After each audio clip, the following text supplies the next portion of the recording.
Tề thứ nhất truyền đạt tin lệnh cho thiếu nhi vì cái gì? Viết thế nào? Đó là gì?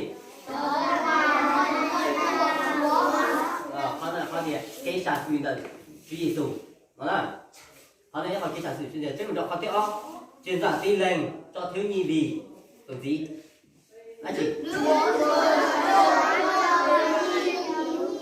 Và chúng tu lúc mình ở giàu.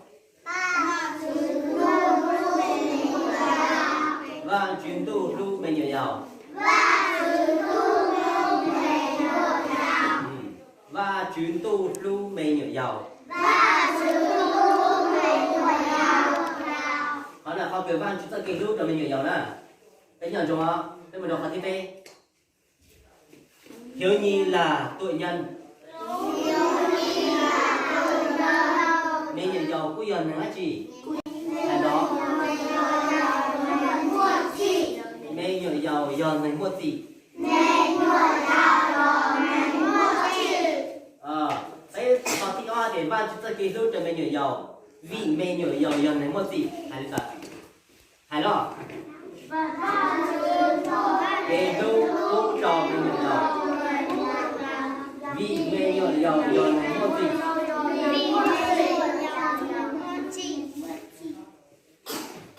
Chỉ thì nó cá. Chỉ thì thiếu nhi có khả năng tiếp nhận là từ.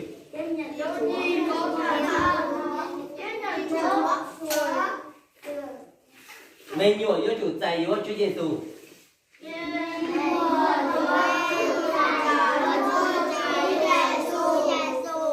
Mình nhủ với chủ tài với Chúa Giêsu.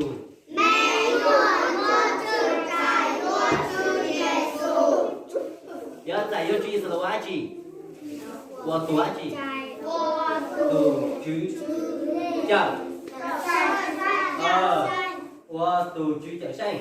Nhớ giống là có tiếp câu đó. Mình nhớ yêu Chúa giải yêu Chúa Giêsu là của từ Chúa gì?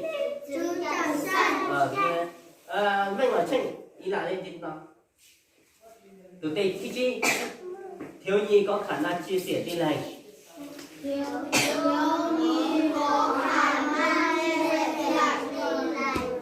Mẹ nhờ giàu với chủ mua kia ban chúng ta lù.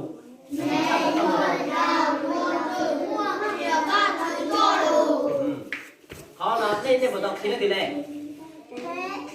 Hả? Khó là hai tiền. Khó mà lần bạn Chúa Giêsu hài.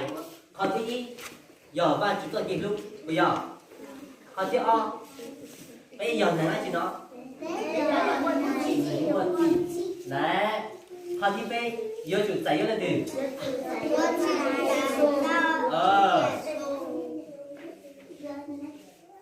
Họ thì đâu để họ thì đâu giờ chủ giải yêu Chúa Giêsu mua tù. Họ thì chi kia trong hồn trong liều tù.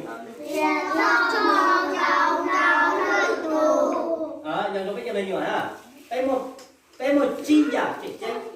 Nhớ trò hậu nào nó là cái cỡ sở chi giả trị chính cái nhận cho để giả trị mà để tiền cho cái gì giờ cái sản tạo Chúa Giêsu bây giờ mà cái và cái tiền và Chúa giờ từ chúng một cái kỳ lúc nó họ thì và Chúa giờ từ chúng một cái kỳ lúc họ thì p mình nhuộm giờ này mất gì đấy họ thì lâu mình nhớ với chủ giải với Chúa Giêsu từ Chúa Trời xanh.